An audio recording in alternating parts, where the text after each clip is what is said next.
बहुत बहुत नमस्कार। बहुत बहुत स्वागत है आप सबका हमारे चैनल पर।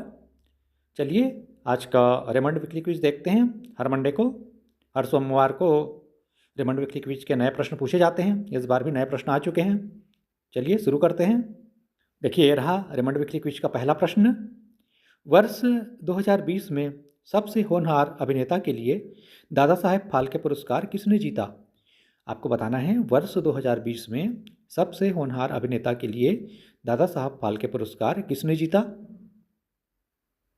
तो ये जीता किच्चा सुदीप ने। ऑप्शन नंबर बी सही है। चलिए हमने सेलेक्ट कर लिया, सबमिट करते हैं। सबमिट कर दिया, बिल्कुल सही जवाब। 100 पॉइंट्स मिल गए। चलिए आगे बढ़ते हैं। आज का दूसरा प्रश्न देखते हैं।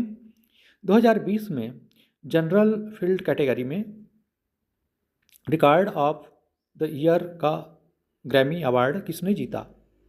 2020 में जनरल फील्ड कैटेगरी में रिकॉर्ड ऑफ द ईयर का ग्रैमी अवार्ड किसने जीता? तो ये जीता था बिली आइलिश ने। ऑप्शन नंबर डी सही है। चलिए हमने सेलेक्ट कर लिया, सबमिट कर देते हैं। सबमिट कर दिया, बिल्कुल सही जवाब। 100 पॉइंट्स फिर से मिल जाते हैं। चलिए आगे बढ़ते हैं। आज का प्रश्न क्रमांक तीसरा देखते हैं। 2018 का पुरुष फीफा विश्व कप किसने जीता? आपको पूछा गया है 2018 का पुरुष फीफा विश्व कप किसने जीता? तो इसका सही उत्तर है फ्रांस। ऑप्शन नंबर ए सही है। चलिए सेलेक्ट करते हैं France, option number A. Submit कर देते हैं। सबमिट कर दिया, 100 पॉइंट्स फिर से मिल गए। चलिए आगे बढ़ते हैं। अगला प्रश्न, the fault lines how hidden fractures still threaten the world economy पुस्तक किसने लिखी है? प्रश्न आपने देख लिया। The fault lines how hidden fractures still threaten the world economy पुस्तक किसने लिखी है? तो ये लिखी है रघुराम राजन ने। ऑप्शन नंबर बी सही है। चलिए हमने सेलेक्ट कर लिया Raghuram Rajan, option number B. Submit कर दिया, बिल्कुल सही जवाब। 100 पॉइंट्स फिर से मिल जाते हैं। चलिए अगले प्रश्न को देखते हैं। अगला प्रश्न पूछा गया है, ए मेरे वतन के लोगों गीत के बोल किसने लिखे हैं? आपको बताना है ए मेरे वतन के लोगों गीत के बोल किसने लिखे हैं? तो ये लिखा है, ये जो बोल लिखे हैं इसके, ये लिखे हैं कवि प्रदीप ने। ऑप्शन नंबर बी सही है। चलिए हमने सेलेक्ट कर लिया ऑप्शन नंबर बी। सबमिट कर देते हैं। सबमिट कर दिया, 100 पॉइंट्स फिर से मिल गए। चलिए आगे बढ़ते हैं। अगला प्रश्न देखते हैं। केबीसी रेमंड क्विज का अगला प्रश्न, the chimes, the battle of life, a love story और the haunted man and the ghost's bargain किताबें किसने लिखी हैं? प्रश्न आपने देख लिया, 4 ऑप्शन दिए गए हैं। तो इसका सही उत्तर है Charles Dickens. Option number B सही है। चलिए हमने सेलेक्ट कर लिया है, सबमिट कर देते हैं। सबमिट कर दिया, बिल्कुल सही जवाब। पुनः 100 पॉइंट्स मिल गए। चलिए अगला प्रश्न देखते हैं। प्रश्न क्रमांक 7वां, द जुबली ऑफ क्रिकेट नामक पुस्तक किसने लिखी है? आपको बताना है द जुबली ऑफ क्रिकेट नामक पुस्तक किसने लिखी है?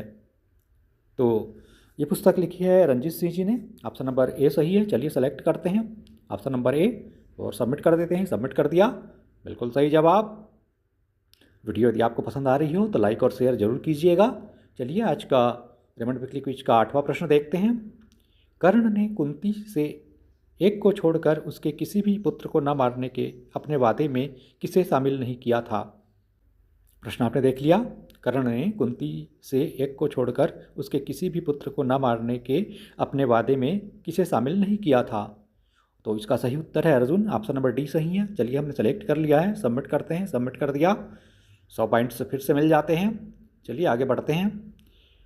आज का अगला प्रश्न देखते हैं, 9वां प्रश्न, वेल्थ ऑफ नेशंस पुस्तक किसने लिखी है? वेल्थ ऑफ नेशंस पुस्तक किसने लिखी? इसका सही उत्तर है ऑप्शन नंबर ए सही है। चलिए सेलेक्ट करते हैं Adam Smith, option number A हमने सेलेक्ट कर लिया है। चलिए हमने सबमिट कर दिया, बिल्कुल सही जवाब। 100 पॉइंट्स फिर से मिल जाते हैं। प्रश्न क्रमांक 10वां पूछा गया है। 10वां प्रश्न, 2019 में हॉकी के लिए लाइफ टाइम श्रेणी में द्रोणाचार्य पुरस्कार किसने जीता?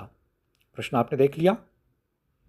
तो ये जीता था मेजबान पटेल ने। ऑप्शन नंबर डी सही है। चलिए हमने सेलेक्ट कर लिया, सबमिट कर देते हैं। सबमिट कर दिया, बिल्कुल सही जवाब।